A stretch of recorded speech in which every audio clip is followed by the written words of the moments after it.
YouTube, what's going on? It's your boy Salvation. We're back with another video, guys, and today, man, we're talking about the intangibles of Call of Duty, the big brain plays, the things that it takes to play Call of Duty, the things that aren't as easy to notice in game when you're playing, the things that aren't gun skill, that aren't your movement, that aren't how good you are at winning gunfights or your positioning. There's a lot more to Call of Duty than just those things, and we'll be talking a lot about those things in this video. And you're watching some gameplay from the beta, just some, average pubs beta gameplay. Crazy timing. Right before I was gonna record this, I checked Twitter and Clay posted some video of himself from champs. That'll be awesome footage for this as well. So I was very excited to see that on Twitter right before I started recording. So finally, without further ado, let's get right into talking about this. Let's go. So the question that we've got to start off with are, what are intangibles? What are the intangibles of Call of Duty? And I'm sure there's some things that come to your mind right away. I mean, that's like the leadership aspects of Call of Duty, the communication, the energy, the positivity, how good somebody is at identifying trends, the strategy, the play calling. All of those things are intangibles. All of those things are intangibles. They're not in the stat book. They don't show up in the post-game lobby looking at the scoreboard. You can't see them on the mini map, but they matter a lot and provide a lot of context for certain players and the value that they bring to a team. And this is kind of all stems from our conversation on the podcast yesterday. If you guys haven't had a chance to check it out, I highly recommend it. It was a fiery debate between us three about what makes a player valuable and how valuable leadership is versus, raw skill and talent and ability in game. And that was a fun conversation, but I wanted to elaborate on some of those skills in today's video. So there's a lot of different philosophies when you're constructing a roster in Call of Duty. You want your Slayer, you want your main AR, you want your support SMG, you want a flex player that can play both AR and SMG, that is also, very comfortable playing around the objective and playing for spawns and controlling the map and things like that. But usually the main AR is the one that ends up being very vocal and kind of organizing the troops. Oftentimes the main AR ends up being what is often deemed as the in-game leader, the IGL in Call of Duty, and that's very common in other esports as well. Of course, the IGL inherently has to have strong intangibles to kind of do what an IGL has to do in game. I mean, basically the role of an IGL, to most simply describe it, is acting like a coach in game. Basically, you're making a lot of play calls. You have to be good at identifying trends. You have to lead the comms, have a big picture perspective of what's going on in the game. And of course, you want to have those good comms, those good positive vibes. You want to be able to gas up your teammates. You want to call out when players aren't living up to the expectation. And those are all kind of important aspects of being a leader, being an in-game leader. And then, those also kind of fringe on the difference between a captain and an in-game leader. Often it's the same. Sometimes it's different depending on the team.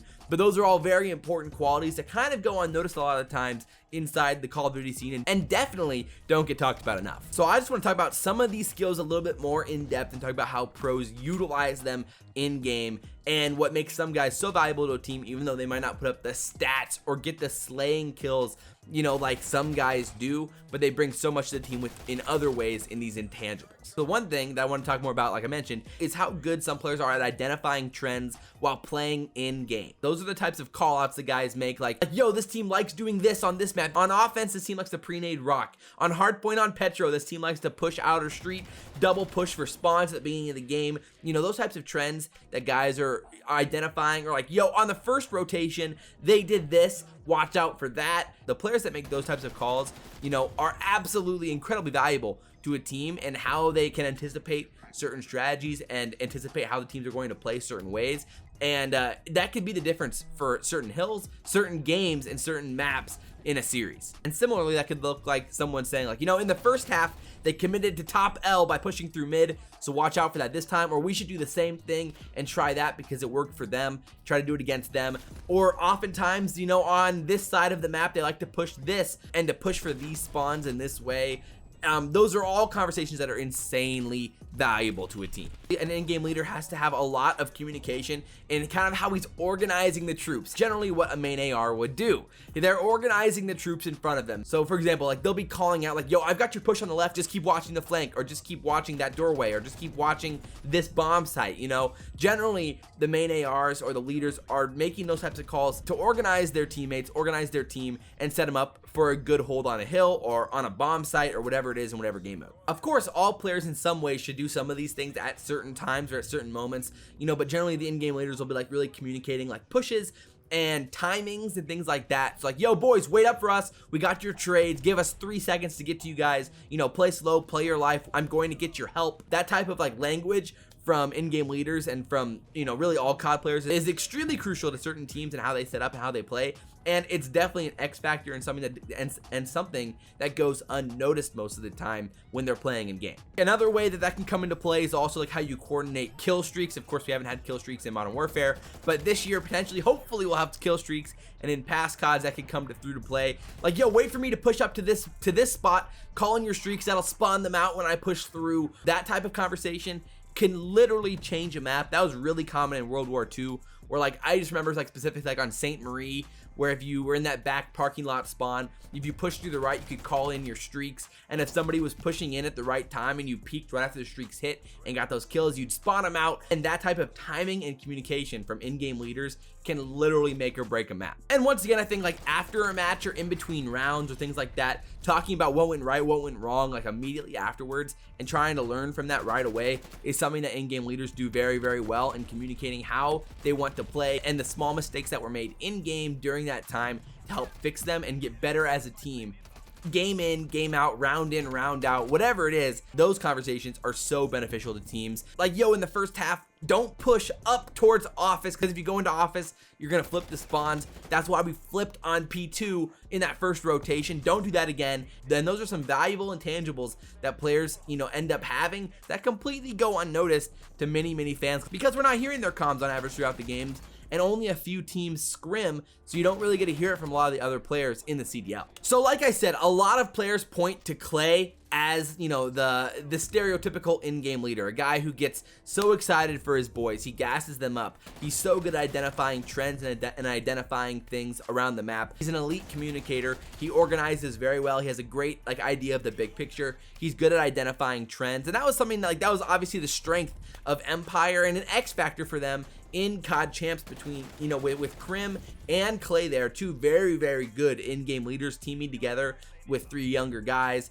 And we've heard like the X factors that Crim has talked about, where he in champs told Hook, yo, run smoke and run our trophy, and in Dom, play on that B Dom on Petro with the smoke and the trophy and go nuts. Hook went off in that game, and they all contributed it to like the call that Crimsix made right before that game. They hadn't practiced it at all, but Crim made the call, which was literally the difference in the map form and could have been the difference in the series.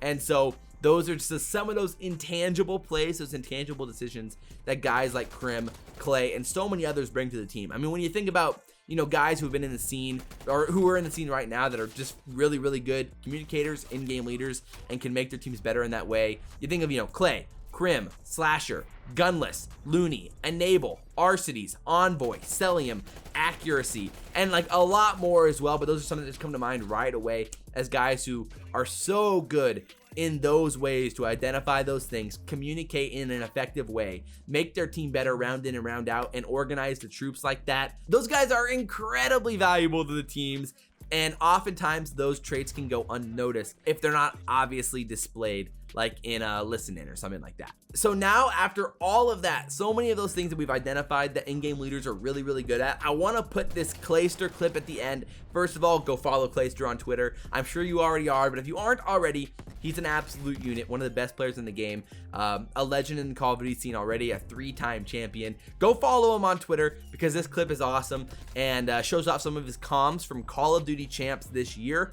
And you're gonna hear so many of these things in game that Clay brings to be valuable for Empire. And you're also gonna be able to hear Crimsix in the background as well. The other players' comms are turned down a little bit, so you're not gonna be able to hear him as well, but Crim does so many of these things too. And obviously, like I said, so many other players in the CDL are very good at this in the same light. So I hope you guys enjoy this segment. I'll talk to you right at the end. I believe in you guys, believe in each other. Let's f***ing go, baby. Step 2 starts right now.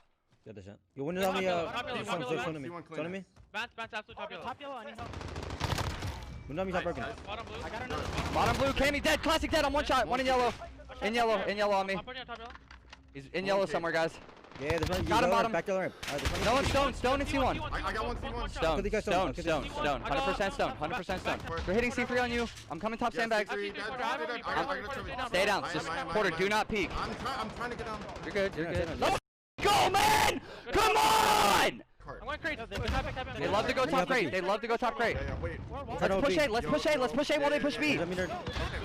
I'll get it. I'll get it. I got it. I got it. I need it. Let me nerd, guys. I got them both. I got both of them. Okay, last guy Bent. B is Bent. Bent is B. Bent is B. Let's go. There's one locker. Spawning lockers, nerd, guys. Yeah, lockers. Can you hop it? Wait, one's nerd. Nerd hit boxes. One shot, Nick. Boxes. Absolutely. Two. I got them both. I got them both. Go. Good shit. You one shot. Go in green. Green. Candy one shot, nerd. I'm gonna go bottom foot actually. There's only one B. Yo, there's one B to I've left across the corner. time. Clay, I've across Alright. I've across A. I'm just watching our right side mid cut, and I'm watching our jump up. Back right, blue bus. Black right, blue bus. Yeah, they're gonna end up working A. No, sniping. He's looking for me. He's sniping like. Smoke there. They're gonna be A probably. They naded top. He's holding flame from that one spot. Dub. Can you shoot bomb? Done. Porter, he's holding in. Porter, I can set I don't want to get sniped. I don't want to get sniped. I'm getting away from top. Good one today. Nice. He's done, Porter, he's done. In the. Arcitys. I think he backed up into broken. Arcitys not weak. I got Zin. Watch out. Where's the last kid? Bottom MB. I'm defusing. Let's go. Alright, I'm waiting. No, I'm waiting. wait. Okay. Clay, you are disgusting for winning that gunfight. Got you, baby. Let's get this, man. Do you wanna- It's game 5 in the winter semis of COD champs, baby. Let's go. Kleenex, weak. I'm backing up, and Kleenex, they're back. Black Jeep. And stay down. And stay down. Where's that? I don't know. I'm watching your back, Ant. One shot. I have your trade if they hit front. Super hiding. I have towards middle. Yo, blue ticket. Nice. Came in weak. Dead? Nice. Oh, touch you. Watch out. What's your today? He's orange. Can you check bomb or no? No. He's pushing me. One shot. Another one. Kyler. Come on, Kyler! Kyler. Big time player makes big time plays in big time games! Let's get it, baby. Let's go, Kyler! I knew they were gonna push you out. Tyler, that's what I'm talking about, baby. Alright, yo, calm this down, boys. Yo, this keep putting the dagger rounds on right here, guys. Bottom foot, you're not doing that. 3v2, Bottom foot as well. Let's go. Last kid's back orange, right? Back orange. Back left. Dub. I'm preming it. He ran it back. Let's go! Come on! go now. Go! Baby. Oh! Let's go. Go, man! Go. Drop a donut in big time games. That's a Euro Fucking go, special, baby. That's a Euro special, baby. Go. Now that it's over, bro, if y'all mother don't help me A on Gunrunner, I'm gonna lose full, dude. Like, play middle and A. If we just held A, we won. We literally lost by 3 points. So there you have it, guys. Dude, that was so sick. Like, literally, it is so perfect. Like I said, this got posted right before I started recording, and I was gonna go digging for these clips to kind of show some of these things, but Clay put it all on display right there for us. The leadership, the communication, identifying the things that certain teams like to do, like that clip on Gunrunner, and so many other things in Search and Destroy, gassing up his teammates, of course, that play with Hook, where Hook makes the play. Big time players make big time plays in big time moments, and like just so many other ways that shows all of these traits of leadership, communication, energy, positivity, identifying trends, leading the comms, organizing the troops in front of them, and waiting for those call outs. You know, wait 3 seconds for us, I got your trades. So overall, I hope you guys liked the commentary on these big brain attributes in Call of Duty. If you guys did, like, comment, subscribe, smash that notification bell. By the way, YouTube can be a little bit inconsistent with how they show videos to you guys, so hit that notification bell if you haven't already, to make sure you don't miss a video. And I started a new gaming channel. The link is down in the description, where I'm going to be putting all of my gameplays from here on out. So if you want to see more of that, go follow the gaming channel. I'll be posting gameplays very consistently on there, and the first video will be coming out later this week, so be on the lookout. But as always, guys, I'm your boy Abezy, and we will see you next time. I'm out.